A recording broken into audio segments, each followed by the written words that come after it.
धारावीमध्ये cylinder blast झालेला आहे। धारावीच्या PMGP colony परिसरातली ही सगळी घटना आहे आणि रस्त्यावर पार्क केलेल्या सिलेंडरच्या ट्रकमध्ये ही आग लागल्याची घटना घडली। यानंतर ट्रकमधील एकामागोमाग एक जवळपास 25 ते 30 सिलेंडरचे भीषण स्फोट झाले आणि या स्फोटांचे दृश्य कॅमेरामध्ये चित्रित करण्यात आली आहेत। सुदैवाने याच्यात जीवितहानी झाली नाही, पण ट्रकच्या शेजारी उभ्या असलेल्या काही वाहनांचं मात्र नुकसान झालं। अग्निशमन दलाच्या 19 गाड्यांच्या मदतीने आगीवर नियंत्रण मिळवण्यात यश आलं।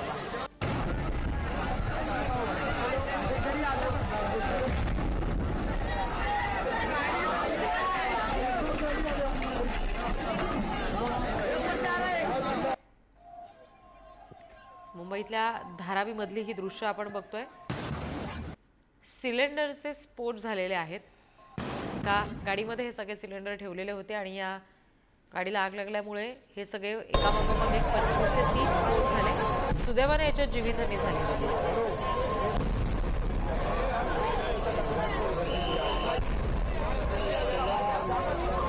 अग्निशमन दलाने तातडीने घटनास्थळी धाव घेतली आणि या सगळ्या परिस्थितीवर नियंत्रण। धारावीतील निसर्ग उद्यान या ठिकाणी घरगुती सिलेंडरचा मोठ्या प्रमाणात स्फोट आहेत ते झालेले आहेत। निसर्ग उद्यान या ठिकाणी उभ्या असलेल्या टेम्पोमध्ये जवळपास 30हून अधिक जे घरगुती सिलेंडर आहेत ते ठेवण्यात आलेले होते आणि ही गाडी आहे ती या ठिकाणी पार्किंगला उभी करण्यात आलेली होती। गाडीच्या बाजूला असलेल्या एका गाडीला आग लागली आणि त्यानंतर ही आग आहे ती मोठ्या प्रमाणात पसरत गेली आणि जवळपास सिलेंडरची जो ट्रक होता त्या ट्रकला या गाडीने या आगीने संपूर्णपणे विळखा घातला। त्यानंतर या ट्रकमध्ये असलेले सिलेंडर आहे त्याचा स्फोट होण्यात मोठ्या प्रमाणात सुरुवात झाली। जवळपास 7 ते 8 जे सिलेंडरचे मोठे स्फोट आहेत ते सुरुवातीला या ठिकाणी झाले आणि त्यानंतरच या ठिकाणी जवळपासच्या विभागामध्ये मात्र याच्या मोठ्या प्रमाणात हादरे आहेत ते बसू लागलेले होते। आपण या ठिकाणी परिस्थिती पाहतोय, पोलीस यंत्रणा असतील, अग्निशमन दल असेल, या ठिकाणी येऊन हे सर्व आगीवरती नियंत्रण मिळवण्याचं काम आहे ते सुरू ठेवण्यात आलेलं आहे। आता देखील या ठिकाणी जवळपास अग्निशमन दलाचे 15 पेक्षा अधिक मोठे बंब आहेत या ठिकाणी आणलेले आहेत आणि आपण या ठिकाणी ही परिस्थिती पाहिली तर सिलेंडरची कशा प्रमाणात हालत ही झालेली आहे आपण हे देखील या ठिकाणी दाखवू शकतो।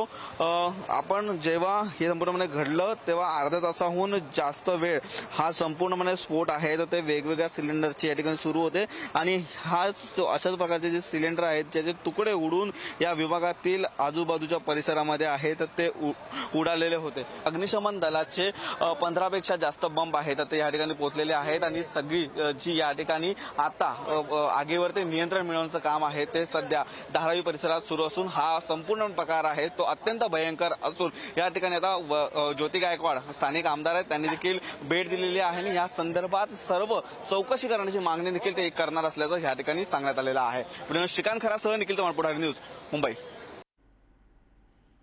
तर आपण धारावीतली ही दृश्य बघतोय। रस्त्यावर पार्क असलेल्या सिलेंडरच्या ट्रकमध्ये स्फोट झाला।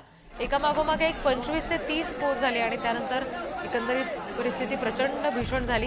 ही दृश्य आपण बघतोय आणि अग्निशमन दलाने तातडीने या घटनास्थळावर धाव घेतली आणि अग्निशमन दलाच्या जवानांनी या सगळ्या परिस्थितीवर नियंत्रण मिळवलेलं आहे। स्थानिक आमदारांनी भेट दिली।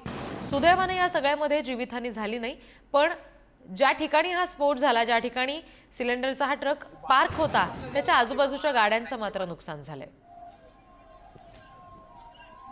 इथे आहे जो नो पार्किंग एरिया, पण त्याच्यामध्ये बऱ्याच गाड्या पार्क केल्या जातात, इल्लिगल पार्क केल्या जातात आणि त्यासाठी आम्ही वारंवार कंप्लेंट केली आहे, बीएमसीला कंप्लेंट केली आहे की ह्या गाड्या कचऱ्याच्या गाड्या पण भरपूर उभ्या असतात त्यांना काढा म्हणून, तर त्याची काही कार्यवाही झाली नाही। त्याचाच आपल्याला परिणाम दिसतोय। तिकडे बरेच जण असंही कळलंय की कोणीतरी तिथे इल्लिगली पैसे घेऊन सुद्धा तिथे पार्किंग करून देतं आणि ह्याच्यामुळे इथे बरेच गरजुले लोक तिथे बसून नशा करतात। नको त्या गोष्टी इथे चाललेल्या, ज्या गोष्टीसाठी हा रस्ता नाहीच आहे। त्यामुळे आमचं एवढंच म्हणणं आहे की आमचा जो व्हीआयपी रस्ता आम्हाला व्हीआयपी रस्त्यासारखा द्या, सगळा रिकामा ठेवा। मी मागेच आता आमचा डीप क्लीनचा ड्राईव्ह झाला होता तेव्हा मी सांगितलं बीएमसीच्या अधिकाऱ्यांनी की आम्हाला हे क्लीन करून हवंय, इथे काहीच गाड्या नको। तर त्यांनी प्रॉमिस केलं होतं की आम्ही करतोय, आमची कार्यवाही चालेल, पण अजून झाले नाही। त्याचा आज परिणाम आपल्याला दिसतोय।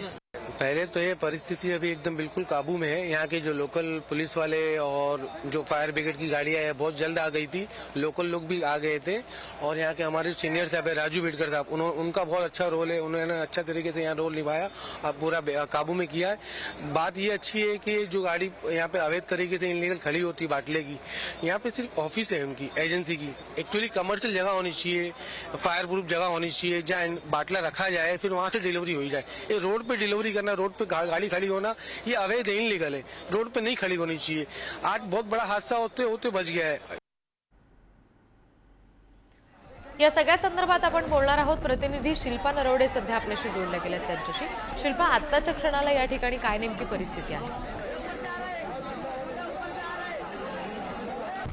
रिद्धी, आपण जर पाहिलं तर धारावीतील PNGP जी कॉलनी आहे त्या कॉलनीमध्ये जे रस्ते आहेत त्या रस्त्यांवर अनधिकृतपणे पार्किंग केलं जातं आणि सिलेंडरच्या 2 गाड्या देखील तिथे पार्किंग होत्या काल। त्यामध्ये एका गाडीला अचानक आग लागली आणि त्या सिलेंडरचे जे बाटला होता त्या बाटलांचा स्फोट झाल्याची धक्कादायक घटना धारावी परिसरामध्ये घडलेली आहे। धारावी परिसर हा नेहमीच गजबजलेला असतो, प्रचंड लोकवस्ती असलेला हा धारावीचा परिसर आहे आणि या परिसरामध्ये आपण जर पाहिलं तर नेहमीच अनधिकृतपणे पार्किंग केली जाते। याकडे पालिका प्रशासन असेल किंवा संबंधित विभागाचं नेहमी दुर्लक्ष होतं। मात्र काल जी अचानक या गाडीला आग लागली आणि स्फोट झाला, तिथले जे स्थानिक नागरिक होते त्यांना धक्का बसला। नेमकी काय घटना झालेली आहे या आवाजाने सर्व अर्धी धारावीकर जे आहेत ते बाहेर आले आणि पाहिलं तर प्रचंड प्रमाणात स्फोट झालेला आगीचे लोट त्यांना पाहायला मिळाले। धारावीकरांच्या मनामध्ये भीती होती, मात्र या घटनेमध्ये कोणत्याही प्रकारची जीवितहानी झालेली नाही किंवा दुखापत झालेली नाही। आता सध्या तिथे आगीवर नियंत्रण आलेलं आहे। रात्री 10 ते 12 ह्या अग्निशमन दलाच्या गाड्या आलेल्या होत्या। पालिका प्रशासन असेल, पोलीस प्रशासन घटनास्थळी दाखल झालं होतं, आग विझविण्यात यश आलेलं आहे। मात्र यामध्ये मोठ्या प्रमाणात लाखोंचं नुकसान झालेलं पाहायला मिळतंय। जे सिलेंडर होते ते देखील ताब्यात घेतलेले आहे आणि विशेष म्हणजे ही सिलेंडरची गाडी आणि जो ड्रायव्हर होता तो देखील पोलिसांनी आता ताब्यात घेतलेला आहे। सध्या आग विझलेली आहे, मात्र घटनास्थळी आपण जर पाहिलं तर एक टेम्पो आहे, जो टेम्पो त्याच्यामध्ये जळून खाक झालेला आहे। त्या सिलेंडरच्या टेम्पोच्या आजूबाजूला त्या 3-4 गाड्या होत्या, त्या देखील यामध्ये जळून खाक झालेल्या आहे। विशेष एक गव्हाची ट्रक देखील तिथे होती, ती देखील याच्यामध्ये जळून खाक झालेली आहे। मात्र या घटनेने धारावी परिसरामध्ये जे नागरिक राहतात त्यांच्या मनामध्ये मात्र भीतीचं वातावरण झालेलं आहे, कारण अनेक पार्किंगचा नो झोन होता तिथे, तरी देखील त्या नो पार्किंग मध्ये ह्या गाड्या कशा काय पार्किंग केल्या असा देखील प्रश्न निर्माण होतोय। त्यामुळे कुठेतरी पालिका प्रशासनाचं देखील याकडे दुर्लक्ष होतंय। सध्या जरी आग आटोक्यात आली असली, आग विझली जरी असली, जीवितहानी जरी झाली नसली तरी येणाऱ्या काळामध्ये अशा घटना अजून घडू शकतात। विशेष म्हणजे ही घटना नेमकी अचानक घडली की कुणी घडवली असे देखील प्रश्न निर्माण झालेले आहेत। नागरिकांमध्ये संभ्रम देखील आहे, कारण हा वर्दळीचा ठिकाण आहे, अनेक प्रचंड लोकवस्ती ह्या धारावीमध्ये आपल्याला पाहायला मिळते। शिल्पा, तुम्ही आमच्याशी अशाच जोडलेले राहा। याच बातमी संदर्भात आणखी काही तपशील आपल्या हाती येतात ते आपण बघूयात। जवळपास 283 सिलेंडर या ठिकाणाहून हस्तगत करत धारावी पोलीस स्टेशनला नेण्यात आलेत असं समजतंय।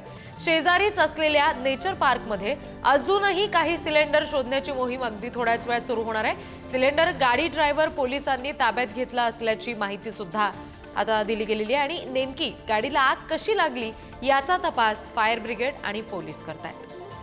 पुन्हा एकदा प्रतिनिधी शिल्पा यांच्याशी आपण या संदर्भात बोलणार आहोत। शिल्पा, 283 सिलेंडर ताब्यात घेतले गेलेत, फार मोठी संख्या आहे, याच्यावरून अनेक प्रश्न खरं तर उपस्थित होत आहेत। रिद्धी, आपण जर पाहिलं तर सध्या 283 सिलेंडर हे ताब्यात घेतलेले आहेत। हा आकडा एवढाच नाही तर याच्यापेक्षा प्रचंड आकडा असू शकतो, कारण 2 गाड्या तिथे होत्या, बाजूला जंगल देखील आहे, दुसऱ्या साईडला गार्डन देखील आहे। त्यामुळे हे जे सिलेंडर होते ते त्या जंगलामध्ये काही उडून पडलेले आहेत का हे देखील तपास करणार आहेत। थोड्याच वेळात हा तपास सुरू होईल, त्यामुळे ह्या जंगलात काही सिलेंडरचे बाटला पडलेला आहे का तो देखील ताब्यात घेतला जाईल। त्यामुळे ही संख्या वाढण्याची शक्यता आहे। विशेष म्हणजे सध्या शोध मोहीम देखील सुरू आहे आणि थोड्या वेळामध्ये त्या जंगलात देखील तपासणी केली जाईल, शोध घेतला जाईल, त्यातून ही संख्या वाढण्याची देखील शक्यता आहे। मात्र हा आकडा इतका प्रचंड वाढू शकतो, त्यामुळे धारावीकरांमध्ये जी भीती आहे ती देखील अजून आपल्याला कायम पाहायला मिळते। नागरिक घाबरलेल्या भयावह अवस्थेत आपल्याला पाहायला मिळतात, कारण ह्या अशा गाड्या वारंवार रस्त्यांवर पार्क केल्या जातात आणि याकडे कुठेतरी प्रशासनाचं दुर्लक्ष होतंय। अनेक वेळा असे स्फोट अजून मोठे, ही जीवितहानी जरी झाली नसली तर येणाऱ्या काळामध्ये अशा घटना घडल्या, यामध्ये कोणाचे नाहक बळी देखील जाऊ शकतात. त्यामुळे प्रशासनाला या घटनेवरून जाग येऊ शकते का हे पाहणं महत्त्वाचं ठरेल. धारावी सारखा हा गजबजलेला परिसर आहे. सध्या 283 जरी सिलेंडर ताब्यात घेतले असले आणि ड्रायव्हर ताब्यात घेतलेला आहे, गाडी देखील ताब्यात घेतलेली आहे, अजून शोध सुरू आहे आणि यातून ही संख्या वाढण्याची शक्यता आहे. रिद्धी जी निश्चित शिल्पा, त्यामुळे आता प्रत्यक्ष पुढची जेव्हा शोध मोहीम सुरू होईल तेव्हा तुमच्याकडून पुढचे तपशील घेऊ. सध्या धन्यवाद दिलेल्या माहितीसाठी. धारावीतली ही दृश्य बघतोय आपण. स्फोट झालेल्या ठिकाणाहून 283 सिलेंडर हस्तगत करण्यात आलेत आणि अजूनही ब्लास्ट झालेल्या सिलेंडरचा शोध सुरू आहे. अगदी थोड्याच वेळात शोध मोहीम सुरू होणार आहे. सिलेंडरच्या ट्रक चालकाला पोलिसांनी ताब्यात घेतलेला आहे. अत्यंत भीषण दृश्य आहेत. जवळपास 25 ते 30 स्फोट धारावी परिसरात झाले.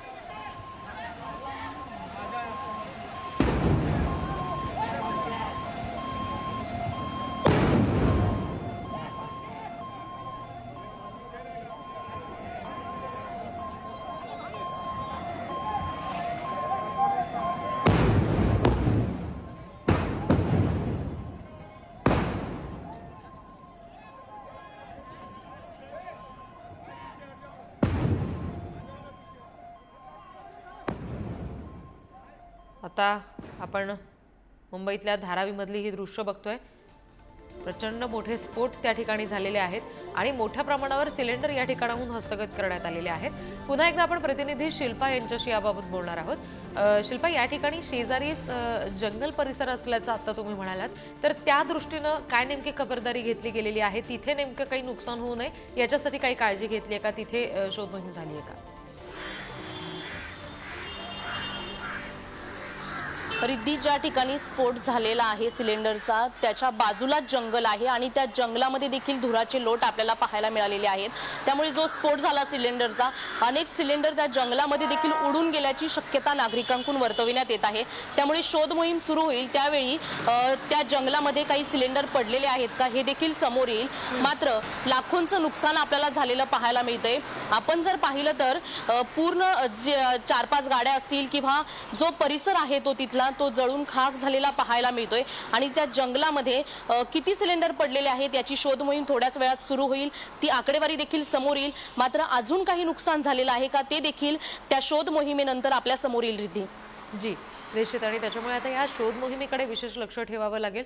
कारण अशा पद्धतीनं धारावीसारखा परिसर आहे जिथे मोठी लोकसंख्या सुद्धा राहते मुंबईतली, तर तिथे अशा पद्धतीनं स्फोट होणं हे फार धक्कादायक आहे.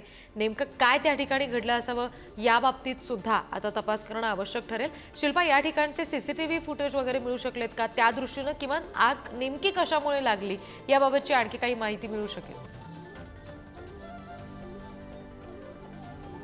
रिद्धी, ज्यावेळी घटना घडली आणि मोठ्या प्रमाणात जो आवाज आला त्या आवाजाने रहिवासी नागरिक घाबरलेले आणि नक्की कशाचा आवाज आला हे पाहण्यासाठी जेव्हा नागरिक बाहेर आले तेव्हा अर्धी धारावीकर जे बाहेर आले त्यांनी पाहिलं की स्फोट झालेला होता.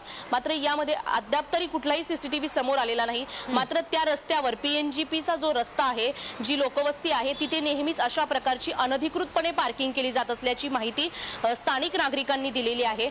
ज्यावेळी स्थानिक नागरिकांशी मी बोलण्याचा प्रयत्न केला त्यावेळी त्यांच्या मनामध्ये भीती होती. आताही ती भीती अशीच आहे, कारण नेहमी इथे गाड्या उभ्या केल्या जातात. वारंवार पालिका असेल किंवा संबंधित विभागाकडे तक्रारी केल्या जातात. मात्र ह्या गाड्या इथून हटविल्या जात नाही. अनेक वेळा तिथेच सिलेंडर दिले जातात अनेक नागरिकांना, अशी देखील माहिती स्थानिक नागरिकांनी दिलेली आहे. आणि ही आग नेमकी कशामुळे लागली याची अद्याप माहिती आलेली नाही. आग कशामुळे लागली याचा शोध देखील सुरू आहे. ड्रायव्हर आणि गाडी ताब्यात घेतलेली आहे.